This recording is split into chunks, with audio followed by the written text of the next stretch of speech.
మీద చెయ్యి వేసి బొట్టు పెట్టినా, తాళి బొట్టు మెడను కట్టి బొట్టు పెట్టినా, తల మీద చెయ్యి వేసి బొట్టు పెట్టినా, తాళి బొట్టు మెడను కట్టి బొట్టు పెట్టినా, సన్ని కళ్ళు తొక్కినా సప్త పదులు మెట్టినా, సన్ని కళ్ళు తొక్కినా సప్త పదులు మెట్టినా, మనసు మనసు కలపడమే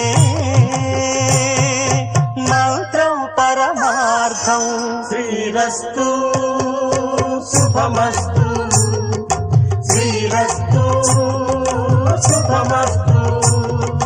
శ్రీకారం చుట్టుకుంది పెళ్లి పుస్తకం, ఇక ఆకారం దాచుతుంది కొత్త జీవితం.